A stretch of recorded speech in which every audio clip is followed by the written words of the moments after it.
So I'm one of the reporters, and I'm also broadcast manager. I oversee a lot of the productions that we do that are video productions, working with Kyle, who is our editor, and he's done all of the major editing. I participate as a reporter, and there are a couple of other reporters that do in front of the camera stuff, and we all work together as a team to bring together these stories. I also have published 2 or 3 print stories on our website. Leading up to OneSpark, it's been a lot like being a normal print reporter. We call our leads, follow stories, and develop these pieces that we can put up on our website. We've been doing standard interviews and talking to creators, trying to create this framework of stories leading up to OneSpark so that when we finally got to this week, we could tell people, by the way, if you're interested in this creator, you can go to our website and you can read these stories on these creators so that people can get more than just what we call an elevator pitch, which is a 90-second pitch that's going to give you who they are, what they're doing really fast. We really wanted to get, deep, meaningful stories on what really goes into these creative projects. A day in the life during OneSpark is just about as hectic as you would imagine. It's all day. We are doing a full media blitz, trying to post things on social media every 30 minutes to an hour. It's incredibly hectic, but at the same time, one of the most exciting things I've ever done.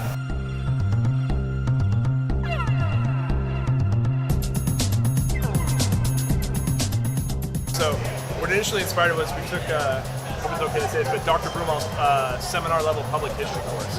And he, for that class, he had to create a podcast. And it had to have, be a walking tour type thing of 5 or 6 stops. And then I was in the group with Josh, and he came up with the idea of a musical history tour of Jacksonville. And then he heard about OneSpark. We came here, kind of talked about the idea, and he came up with the idea of turning it into a smartphone app. And then from there, our experience at that OneSpark was that it's a lot more than just a musical history tour. As we continue to talk to people, we realized there was a lot more there.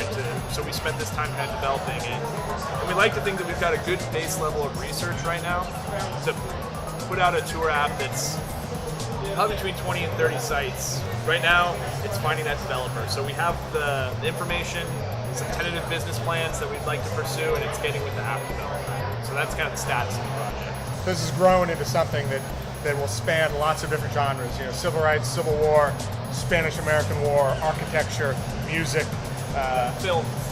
Jacksonville has a unique film legacy. And we will, people find these things very interesting for different reasons, and they're going to sort of matrix together. So some of these sites, for example, Hammond Plaza, will sort of intersect with different genres in history in Jacksonville. And we believe that the model is such, once we get Jacksonville set up as a flagship, we believe the model is applicable to any community in the world. So we can take it to St. Augustine, Charleston, Savannah, Atlanta, and do the same sort of thing. But Jacksonville's the flagship. But it's going to be an avenue that will allow the individuals to give their input as well, to share their stories. Telling stories in Jacksonville that no one knows about. I mean, everybody thinks of history, they think of Charleston, Savannah, Atlanta. Jacksonville's got, I'd argue, as much to say as any of those places. If you have a particular period that you're interested in, we put Jacksonville in perspective on a regional and national level as to why it's important. And that's, it's building heritage, building community solidarity. It's, all part of our plan. We have a website that allows college students to trade textbooks with each other across the country. And the way it works is very simple. Students list the books that they want and the ones that they have. Our smart algorithm finds matches with other students across the country. And once you accept or decline a trade, ship and label prints out, which allows you to trade with other students. And as a UNF alumni, when I was in school, I would trade textbooks with my friends. However, we were limited just to each other, and we always wanted a platform that would allow us to trade with other students at other universities. However, it wasn't there, and I didn't have the resources. But now that we have graduated, we have the resources to make it happen, and we built it. We're going full nationwide in fall.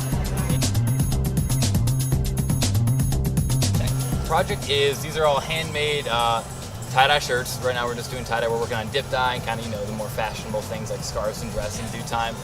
But for right now, these are all focused on quality handmade stuff, using about 30 to 25% of our profits to go fund global missions work, just kind of putting the purpose behind the products. So that's my main passion. I'd say like I love missions work. If I could be a full-time missionary, I think I would. But I also really enjoy business, which is, you know, kind of odd, I guess. But the whole concept of business is really interesting to me.